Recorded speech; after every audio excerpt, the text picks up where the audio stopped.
Le spectacle des gouvernements européens est juste désolant. Ils tergiversent encore sur la parade à organiser pour consolider la reprise européenne, alors que la reprise n'est déjà plus là et que nous glissons vers le pire des scénarios qui soit, celui de la déflation.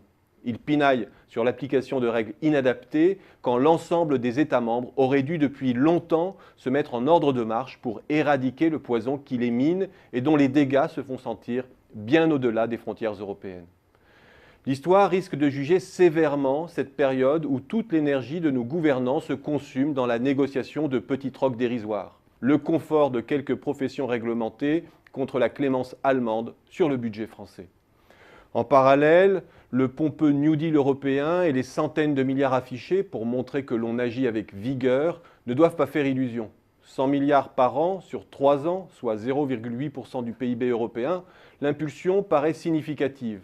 Mais lorsqu'on ajoute que le plan se fera sans dette nouvelle et uniquement par une meilleure utilisation des fonds de l'Union et de la Banque européenne d'investissement, on comprend alors que nos gouvernants travaillent à faire semblant de relancer la machine sur la base d'engagements déjà existants.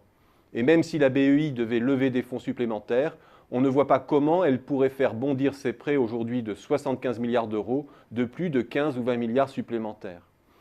Ajoutons à cela les délais de mise en œuvre et le paquebot européen n'est pas prêt d'être dérouté de la déflation.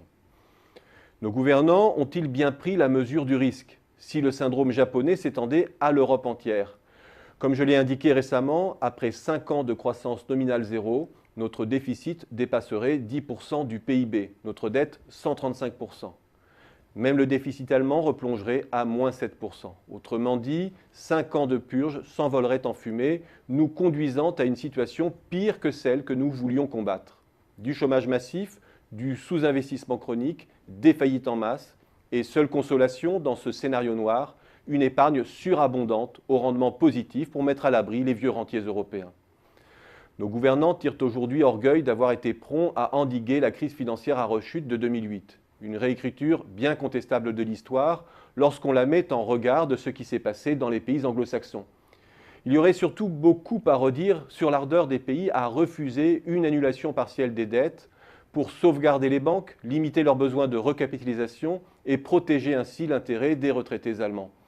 Nous payons aujourd'hui le prix de cette abdication face au refus du premier créancier européen à assumer les conséquences de ces mauvais choix de placement. Nous avons au final mis beaucoup d'ardeur à éviter un choc budgétaire à l'Allemagne. En bon godillot, ces mêmes gouvernements usent aujourd'hui leur énergie à faire de la réformette. Et pendant ce temps, le Titanic européen vogue à sa perte. Et s'il y a suicide, comme le prétend un célèbre essayiste, c'est bien celui de la déflation consentie.